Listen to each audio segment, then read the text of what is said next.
Salam Bapak Ibu Saudara yang terkasih dalam Tuhan Yesus. Masih menyikapi dalam konteks kesucian. Hari ini kita bersama Renungan Betani Kebumen akan berbicara menjerit untuk hidup suci. Saudaraku, menjalani hidup di dunia yang sudah semakin rusak dan penuh kejahatan, pasti kita akan bertemu dengan banyak masalah dan pencobaan, apalagi bagi kita yang bertahan untuk hidup suci. Kita pasti pernah menjerit kepada Tuhan, berseru kepada Tuhan untuk mendapat pertolongan Tuhan. Jalan keluar dari persoalan itu dengan cerita yang begitu dalam, tangisan yang begitu menyayat di dalam jiwa kita untuk satu persoalan yang kita hadapi atau ancaman atas hidup kita yang begitu besar. Apakah itu masalah sakit penyakit, apakah masalah ekonomi, apakah masalah hukum, apakah masalah-masalah tertentu yang membuat nama baik kita hancur, keluarga kita hancur, usaha kita hancur, atau apapun.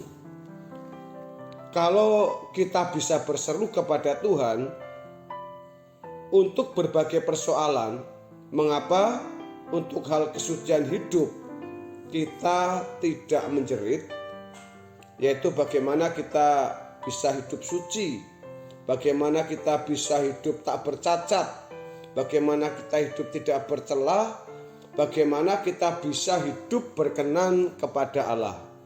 Saudaraku, niat untuk hidup suci dan berkenan memang sudah kita miliki, namun sejujurnya masih ada hal lain yang masih kita anggap lebih mengancam hidup kita, yaitu masalah-masalah kehidupan yang menghadang. Kalau kita menjerit untuk menjadi seorang yang berkenan, bukan berarti kita belum memiliki keselamatan. Justru karena kita sudah memiliki keselamatan, artinya dosa-dosa kita sudah ditebus oleh darah Tuhan Yesus Kristus, di mana kita sudah berkeadaan dibenarkan, tetapi kita belum benar-benar benar. Jangan karena kita merasa sudah ditebus oleh darah Yesus Kristus, lalu kita merasa sudah semuanya sudah selesai. Justru baru dimulai, saudara. Kalau Yesus tidak mati di kayu salib, mau usaha baik manapun tetap binasa. Kalau Yesus tidak mati di kayu salib, tidak ada pengadilan, tidak ada perhitungan, semua langsung meluncur ke neraka. Tetapi dengan Yesus mati di kayu salib ada pengadilan. Orang diadili menurut perbuatannya. Artinya, apakah mereka punya batin yang baik, yang tidak membahayakan bagi sesamanya.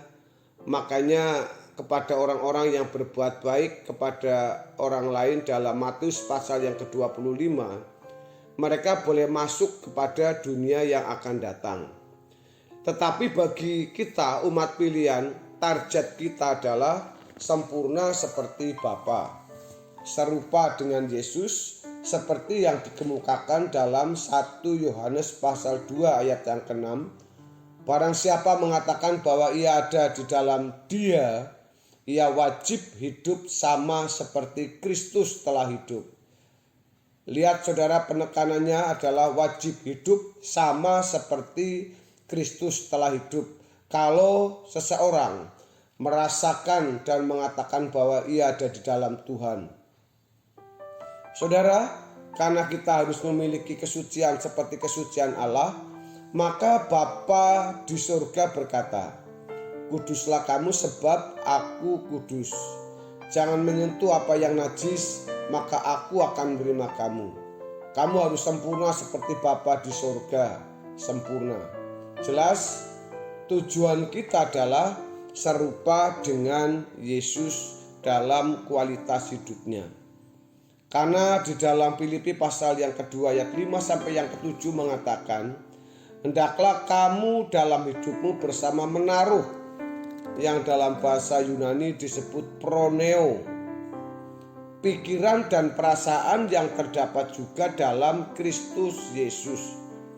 Dalam konteks jemaat Filipi, Paulus mengingatkan para jemaat untuk hidup berdampingan satu sama lain dengan mengutamakan kepentingan orang lain di atas diri sendiri. Paulus menggunakan frasa pikiran dan perasaan Kristus untuk menggambarkan seluruh kehidupan batiniahnya yang menjadi contoh bagi para jemaat. Manusia batiniah berkualitas sekualitas dengan Yesus, maksudnya ini yang dikehendaki, yang harus dimiliki oleh setiap jemaat. Dengan kata lain, standar yang harus kita capai adalah pikiran dan perasaan Kristus sendiri. Melihat senjangnya kualitas antara manusia batiniah kita dengan standar yang Tuhan kehendaki, maka kita bisa meratap, mengapa aku masih berkeadaan seperti ini? Ini ratapan kita, saudara. Sekalipun keinginan untuk dapat hidup suci sudah ada sejak dulu, tetapi belum sampai jeritan yang tertinggi. Mengapa kita tidak menjerit dengan kuat setiap hari untuk hal ini? Jika Tuhan dan kerajaannya menjadi satu-satunya tujuan hidup, seharusnya jeritan tersebut akan mengalir secara alami dalam kehidupan kita setiap harinya. Saudaraku yang dikasihi oleh Tuhan Yesus, orang yang memandang bahwa kematian Yesus di kayu salib sudah membuat selesai segala proses keselamatan, dia tidak menyadari kesucian Allah yang luar biasa, di mana Allah menghendaki kita memiliki kekudusan, kesucian seperti kesucian dan kekudusan Tuhan Yesus. Mari kita menjerit untuk hal ini, saudara. Hari ini kita minta agar menjadi hari yang baru bagi kita. Mari kita berseru, Tuhan tolong aku, lebih dari semua yang kubutuhkan, lebih dari semua yang kuperlukan. Aku hanya ingin bagaimana aku berkenan di hadapan-Mu. Hal itu menunjukkan kita menghormati Tuhan. Kita tidak memberhalakan apapun. Inilah standar hidup yang Bapa kehendaki. Bapak Ibu Saudara yang dikasihi oleh Tuhan Yesus, memang untuk hidup suci itu bukan hal yang mudah. Kita harus benar-benar sungguh-sungguh menjerit minta kepada Tuhan dan mau berusaha untuk menjalani kehidupan yang suci ini. Karena menjalani kehidupan yang suci ini di dunia yang rusak dan penuh kejahatan ini, kita banyak bertemu dengan masalah dan pencobaan. Belum lagi dari situasi COVID-19, pandemi yang sedang terjadi, situasi ekonomi, lalu kabar-kabar hoax yang sering kita dengar. Kita bisa sampai terjebak kepada hal-hal yang seperti itu hanya untuk menjerit kepada kesulitan yang kita hadapi. Tetapi mari kita sebagai anak-anak Tuhan yang merasa bahwa kita itu sudah ada di dalam Tuhan Yesus, mari kita bertahan untuk hidup suci. Kita pasti terus untuk meminta kepada Tuhan, meminta berseru kepada Tuhan supaya kita mendapatkan pertolongan, agar kita mendapatkan jalan keluar dari setiap persoalan dengan kita menjerit kepada Tuhan. Tangisan yang harus kita berikan kepada Tuhan bukan menyayat karena persoalan hidup kita, tapi mulai perhitungkan bagaimana kehidupan kita dalam kekudusan kita. Apakah kita semakin hari semakin layak dan semakin berkenan kepada Tuhan.